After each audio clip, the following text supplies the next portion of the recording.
ஆகும்னா 10% அந்த பொருள் விலை ஏறும்னு அர்த்தம். 10% அந்த பொருள் விலை ஏறும். இன்றைக்கி 1 லட்ச ரூபாய்க்கு இருக்கிற ஒரு பைக்கு அடுத்த வருஷம் என்ன ரேட் ஆகும் அப்படின்னா 1,10,000 ஆகும்னு அர்த்தம். அப்போது அதில் இன்வெஸ்ட் பண்ணி வச்சோம்னாக்கா அந்த மாதிரிலாம் பண்ணும்போது தான் நமக்கு ஆனால் நம்ம அந்த பொருளை வச்சு என்ன பண்ண போகிறோம், எதுவுமே பண்ண போடுறதில்ல. அதனால் என்ன பண்ணுறாங்க மக்கள் அப்படின்னா லேண்டுலேயோ அல்லது தங்கத்துலேயோ முதலீடு பண்ணிக்கிறாங்க. அது ரெண்டாவது, அந்த பொருள் நம்ம கையிலே இருக்கும். வட்டிக்கு விடுறது பாதுகாப்பானது இல்லை. யாருக்கிட்ட போவோம் என்னான்னு தெரியாது, பாதுகாப்பு இல்லை. அதனால் புண்ணியமாக செய்கிறது பாவமாக செய்கிறதுன்னு ஒரு பக்கம் இருக்கட்டும். கம்மி வட்டிக்கு விட்டால் அது புண்ணியம், அதிக வட்டிக்கு விட்டால் பாவம்னு சொன்னேன்.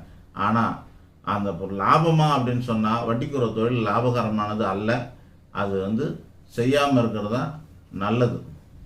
வட்டிக்கு ஒரு தொழில் லாபகரமாக ஆனதல்ல, அது தொழிலாக செய்யாமல் இருக்கிறது தான் நல்லது. நன்றி, வணக்கம்.